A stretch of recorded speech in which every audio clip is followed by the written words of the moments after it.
CM पक ने ये तो कह दिया कि अब जो मेरी स्टोरी लाइन है, वो जो मैचेस मेरी थी या बची थी वो ज़ीरो थी। अब आगे मैं जाने वाला हूँ कई सारे मैचेस के बाद। तो मुझे नहीं लगता कि शायद अब ये मैचेस इनकी ज़ीरो है या अब ये आगे जाने वाले हैं, क्योंकि मुझे लगता है कि इनकी ज़ीरो मैचेस होने के बाद भी जो इनकी दूसरी मैच होगी ना, वो होगी ड्रू मैकिंटायर के साथ। क्योंकि इस मंडे नाइट रो को जो कहा था सीएम पग ने कि अब जो मेरा स्टोरी लाइन है, जो ड्रू मैकिंटायर के साथ पंगा था जो चलता आ रहा था 3-4 मंथ से, वो उसके साथ ख़त्म हो गया, ऐसा उसका कहना था ज़हन से ज़हन माइंड में। मगर ऐसा लगता नहीं है, क्योंकि अभी तक जो है ड्रू मैकिंटायर इंजर्ड है। और जब आएंगे तो फिर पता चलेगा कि ड्रू मैकिंटायर के साथ जो है सीएम पंक फिर से लड़ना चाहते हैं या उनकी ये जो स्टोरी गाइडलाइंस पूरी जो जो चल रही थी वो ख़त्म होने वाली है।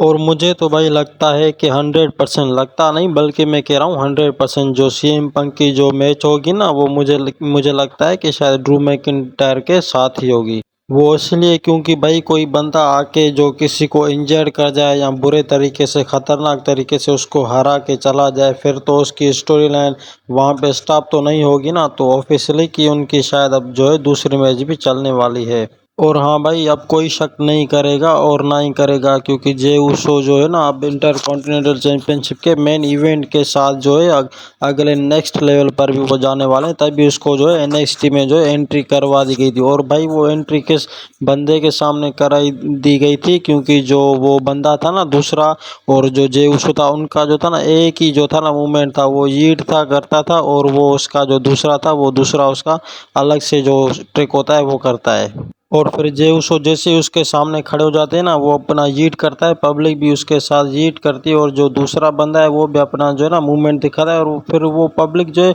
उसका भी वो रिएक्शन दे देती है। और फिर क्या भाई, ये यहाँ पे किसी दुश्मनी के एंगल से नहीं आया था जे उसो, उसके साथ जो है मिलने आया था, उसको बताने आया था कि मैं भी अब जो है पॉपुलर हो गया हूँ, फेमस हो गया हूँ।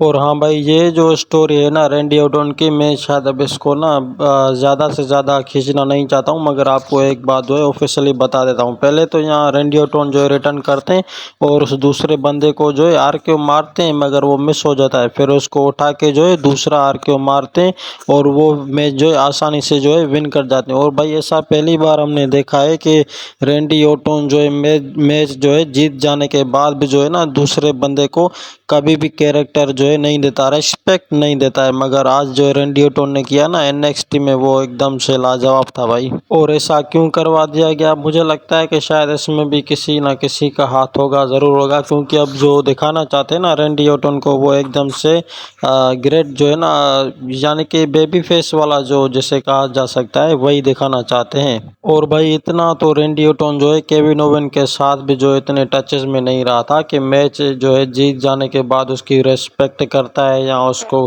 क्राउड के लिए कहता है कि ये विन है, मैं नहीं हूँ विन। और ऐसा क्यों करवा दिया गया कि जो रैंडी ऑर्टन है उसको जो एनएक्सटी में आने के चांसेस मिल गए थे। मगर मुझे लगता है कि जो मंडे नाइट ड्रॉ है या स्मैकडाउन शो है, अब उसके लिए ना जो दूसरा होता है ना, किसी बंदे को जो है टाइटल देना चाहिए या इसको जो है अब आगे खड़ा कर देना चाहिए। तो मुझे लगता है कि वो शायद ट्रिपल एच को पसंद बिल्कुल भी नहीं आया होता। तो इसीलिए मुझे लगता है कि रैंडी ऑर्टन का अब जो अगला करियर जाने वाला है वो एनएक्सटी में ही जाने वाला है। और ये कब तक जाने वाला है भाई, ये तो अब वक्त ही बताएगा।